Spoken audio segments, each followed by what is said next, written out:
नमस्कार बच्चों, good morning. How are you? कैसे हैं आप लोग? मैं आशा करता हूं कि आप लोग बहुत अच्छे होंगे, खुश होंगे, स्वस्थ होंगे और खुशहाल होंगे, अपने अपने घरों में सुरक्षित होंगे। तो आज मैं क्लास 6 वालों को चैप्टर 10, उसका नाम है कितनी जमीन, उसके बारे में मैं समझा रहा हूं, बता रहा हूं। तो सबसे पहले हम ये जो पाठ है इसके इंट्रोडक्शन पर चलते हैं। तो लेट स्टार्ट। सभी बच्चे ध्यान देंगे। अब हम ये पाठ को चालू कर रहे हैं। ये देखिए, हम जिंदगी भर इन्हीं उलझनों में उलझे रहते हैं कि हमें यह मिल जाए, वह मिल जाए। हमारी इच्छाएं असीमित व सपने अनंत हैं। बिल्कुल बात सही है। हम अपने पूरे जीवन काल में उलझे रहते हैं कि हमारी यह इच्छा पूरी हो जाए, हमारी वह इच्छा पूरी हो जाए। इन्हीं उलझनों में हम उलझे रहते हैं। क्यों? क्योंकि हमारी जो इच्छाएं हैं असीमित, वह सपने अनंत हैं। क्योंकि जो हमारी इच्छाएं हैं और सपने हैं वो अनंत हैं, यानी बहुत सारे हैं।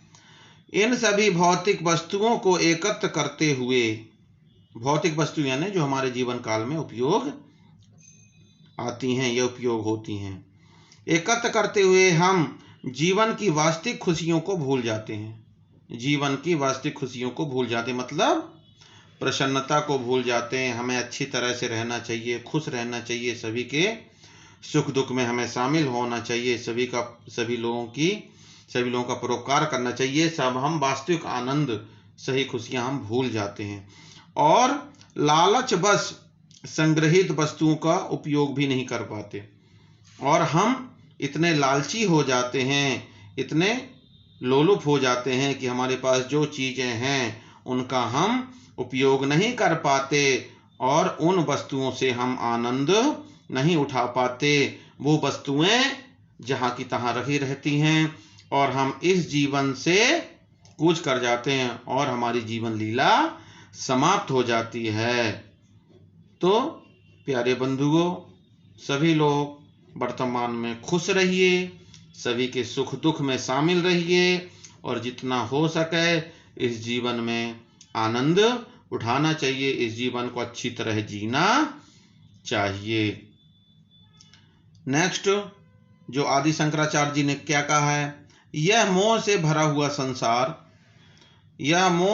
हुआ संसार एक स्वप्न की तरह है। सही बात है। यह जो मोह से भरा हुआ संसार है एक स्वप्न की तरह है। यह तब तक ही सत्य प्रतीत रहता है, यह तब तक ही सत्य प्रतीत होता है, यानी जान पड़ता है, तब तक कि व्यक्ति अज्ञान रूपी निद्रा में सो रहा होता है। यह जो संसार है यह तब तक ही इंसान को अच्छा लगता है, तब तक वह अज्ञान रूपी निद्रा में सोता रहता है। मतलब उसको किसी प्रकार का कोई जानकारी नहीं होती कि ये संसार सागर है। एक दिन इस संसार सागर को छोड़ के हमको भी इस दुनिया से कूच कर जाना है, दुनिया से विदाई ले लेना है, दुनिया से विदा हो जाना है। परंतु जाग जाने पर इसकी कोई सत्ता नहीं रहती। जब वह जाग जाता है कि दुनिया तो किसी की नहीं है, एक दिन इस दुनिया को छोड़कर जाना पड़ेगा, तब वह समझता है कि ये जो मोह माया है यह सब फालतू है, भगवान का भजन करना चाहिए। सब ये अच्छी बात है। किसने बताई? आदि शंकराचार्य। आदि शंकराचार्य का नाम है स्वामी ब्रह्मानंद सरस्वती। अब हम पाठ के ऊपर आते हैं। दो बहनें थीं। बड़ी बहन का कस्बे में एक सौदागर से विवाह हुआ था। दो बहनें थीं, उनमें से जो बड़ी बहन थी तो कस्बे में एक सौदागर से उनका विवाह हुआ था, जबकि छोटी बहन का विवाह देहात में किसान के घर में हुआ था। बड़ी बहन छोटी बहन के घर आकर अपने शहर के जीवन की तारीफ करने लगी। देखो कैसे आराम से हम रहते हैं, फैंसी कपड़े और ठाठ के सामान, स्वाद की खाने पीने की चीजें और फिर तमाशे, थिएटर, बाग बगीचे इत्यादि। छोटी बहन को तो बात लग गई। छोटी बहन को बात लग गई जब बड़ी बहन ने अपने ठाठ बाट की बातें छोटी बहन से की। मैं तो अपनी जिंदगी की तुम्हारे साथ अदला बदला कभी न करूं। हम सीधे साधे और रूखे रहते हैं तो क्या चिंता फिकर से तो छोटे हैं। छोटी बहन बड़ी बहन से कहती है कि हम तो अपने सादे सिंपल रूप से रहते हैं, इसलिए हमें किसी प्रकार की कोई चिंता नहीं है। किसानी जिंदगी फूली फली और चिकनी नहीं दिखती तो क्या उम्र लंबी होती और मेहनत से तंदुरुस्ती भी बनी रहती है। छोटी बहन का पति दीना ओसारे में बैठा औरतों की ये बातें सुन रहा था। उसने सोचा कि बड़ी बहन की बात तो खरी है। बात आई गई हो गई। एक दिन दीना घर के ओसारे में बैठा हुआ था कि एक सौदागर उधर से गुजरता हुआ उसके घर आया। उसने बताया कि दरिया किनारे कोलों की बस्ती है। दरिया किनारे यानी नदी के किनारे। अब हम नेक्स्ट पेज पर चलते हैं बेटा। वहां जमीन बहुत उम्दा है यानी बहुत अधिक है। दीना के मन में भी अभिलाषा पैदा हुई। अभिलाषा यानी इच्छा। उसने सोचा कि मैं यहाँ तंग सकरी सी जगह में पड़ा क्या कर रहा हूँ, जबकि दूसरी जगह मौका खुला पड़ा है। यहाँ की जमीन घर बार बेचकर नकदी बनाकर वहीं क्यों ना पहुंचूं और नए सिरे से जीवन शुरू करके देखूं। उसने अपनी तैयारी शुरू कर दी। बीवी से कहा कि घर देखना भालना और खुद एक नौकर को साथ लेकर यात्रा के लिए निकल पड़ा। रास्ते में चाय के डिब्बे और उपहार की अन्य चीजें खरीदी। 7वें रोज वे कोल लोगों की बस्ती में पहुंच गई। कोल एक जाति होती है आदिवासी, जिसको जनजाति भी कहते हैं। उसने देखा कि सौदागर ने जो बात बताई थी वह सही थी। दरिया के पास जमीन ही जमीन थी, सब खाली। दीना को देखते ही वे अपने तंबुओं से निकल आए और उसके चारों तरफ जमघट लगाकर खड़े हो गए। जमघट यानी भीड़ लगाकर खड़े हो गए। उनमें से एक दुभाषिये के माध्यम से दीना ने बताया कि दुभाषी यानी जो 2 लैंग्वेज को जानता है, 2 भाषाओं को जानता है। तो दुभाषिये के माध्यम से दीना ने बताया कि वह जमीन की खातिर आया है, मतलब जमीन के लिए आया है। वे लोग बड़े खुश मालूम हुए। बड़ी आव भगत के साथ वे उसे अपने अच्छे से अच्छे डेरे में ले गए। उसे पीने को चाय दी। दीना ने भी अपने पास से भेंट की चीजें निकाली और सबको थोड़ी थोड़ी बांटी। कोल लोग बड़े खुश हुए। फिर दुभाषिये से उन्होंने कहा कि मेहमान को सब समझा दो। दुभाषिये ने उन्हें समझाते हुए कहा कि ये लोग कहना चाहते हैं कि हम आपके आने से खुश हैं, ग्लैड हैं। बतलाइए कि हमारे पास कौन कौन सी चीजें हैं जो आपको सबसे पसंद हैं, ताकि हम उसी से आपकी खातिर कर सकें। दीना ने जवाब दिया कि जिस चीज को देखकर मैं बहुत खुश हूँ वह आपकी जमीन है। हमारे यहाँ जमीन इतनी उपजाऊ भी नहीं है, लेकिन यहाँ उसका कोई अंत नहीं है और यह जमीन उपजाऊ भी खूब है। मैंने तो अपनी आंखों से यहाँ जैसी धरती कहीं और नहीं देखी। ऐसा दीना कह रहा उस दुभाषिये व्यक्ति से। दुभाषिये ने दीना की बात अपने लोगों को समझा दी। कुछ देर वे आपस में सलाह मशविरा करते रहे।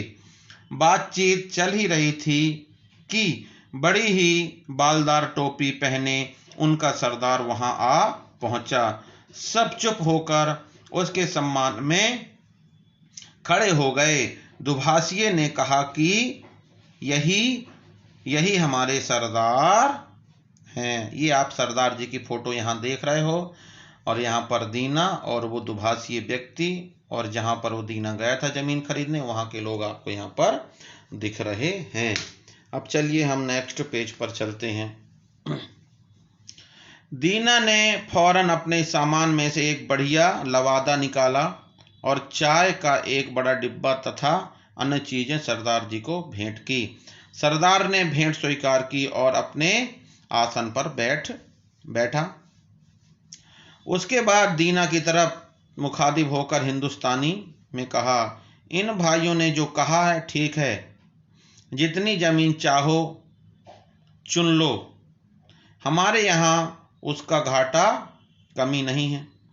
दीना ने सोचा कि मैं चाहे जितनी जमीन कैसे ले सकता हूँ, पक्का करने के लिए तो दस्तावेज वगैरह भी चाहिए, नहीं तो जैसे आज इन्होंने कह दिया कि यह तुम्हारी है, पीछे वैसे ही उसे भी ले सकते हैं। दीना ने कहा, सुना है यहाँ एक सौदागर आया था, उसको भी आपने जमीन दी थी और उस जमीन का कागज पक्का कर दिया था। वैसे ही मैं चाहता हूँ कि कागज पक्का हो जाए। सरदार समझ गया, बोला, हाँ जरूर, यह तो आसानी से हो सकता है। हमारे यहाँ एक मुंशी है, कस्बे में चलकर लिखा पढ़ी पक्की कर ली जाएगी और रजिस्ट्री हो जाएगी। दीना ने पूछा, कीमत की दर क्या है? हमारे दर तो एक ही है, एक दिन के 1000 रुपये। एक दिन के 1000 रुपये। दीना समझा नहीं। दिन का यह हिसाब कैसा? यह बताइए कितने एकड़? सरदार ने कहा, यह सब गिनना गिनाना हमसे नहीं होता, हम तो दिन के हिसाब से बेचते हैं। जितनी जमीन एक दिन में पैदल चलकर तुम नाप डालो वह तुम्हारी, और कीमत है दिन भर की 1000। दीना आश्चर्य में पड़ गया। एक दिन में तो वह बहुत सी जमीन को घेरा जा सकता है। सरदार हंसा, बोला, हाँ क्यों नहीं, बस वह सब तुम्हारी, लेकिन एक शर्त है कि अगर तुम उसी दिन उसी जगह न आ गए जहां से चले थे तो कीमत जब्त समझी जाएगी। मतलब सरदार का कहना यह था कि जहां से तुम पैदल चलना चालू किए थे तो पूरे दिन में वहीं पर वापस आनी पड़ेगी, नहीं तो जो कीमत आप देंगे वह जब्त हो जाएगी, वह वापस नहीं मिलेगी। दीना खुश हुआ। तय हुआ कि अगले दिन सवेरे ही चलना शुरू कर दिया जाएगा। फिर कुछ गप्प-सप्प हुई, खाना पीना हुआ। ऐसे करते करते रात हो गई। दीना बिस्तर पर लेटा तो रहा, पर उसे नींद नहीं आई। रह रहकर वह जमीन के बारे में सोचने लगता था। दरवाजे के बाहर झांककर जो देखा तो सवेरा होने वाला था। वह खड़ा हो गया और गाड़ी में सोते हुए अपने आदमी को जगाया। कहा कि गाड़ी तैयार करो और खुद को लोगों को बुलाने चल दिया। जाकर कहा, सवेरा हो गया है, जमीन नापने चल पड़ना चाहिए। कोल तैयार हुए और सब चल पड़े। दीना ने फावड़ा साथ रख लिया था। खुले मैदान में जब पहुंचे तो फावड़ा तड़का फूट ही रहा था, मतलब सवेरा हो रहा था। पास एक ऊंची टेकरी थी, पास खुला हुआ बिछा मैदान। टेकरी पर पहुंचकर सरदार ने आगे दूर तक फैले मैदान की तरफ हाथ उठाकर दीना से कहा कि देखते हो, जहां तक आंखें जाती है वहां तक हम लोगों की जमीन है, उसमें से जितनी चाहो ले लो। दीना की आंखें चमक उठी। धरती एकदम अछूती पड़ी थी। सरदार ने अपने सिर की रोएदार टोपी उतारी और धरती पर रख दी। यह निशान रहा, यहाँ से चलो और यहीं आ जाओ, जितनी जमीन लोगे वह तुम्हारी। दीना ने भी रुपए निकाले और टोपी पर गिनकर रख दिए। फिर उसने पहना हुआ अपना कोट उतार डाला और धोती को कस लिया, यानी जोरदार से अपने कमर पर बांध लिया। अंगोछे में रोटी रखी, आस्तीनें चढ़ाई, यानी अपने शर्ट की। पानी का, अब चलते हम नेक्स्ट पेज नंबर 90 में। पानी का बंदोबस्त किया, आदमी से फावड़ा लिया और चलने को तैयार खड़ा हो गया।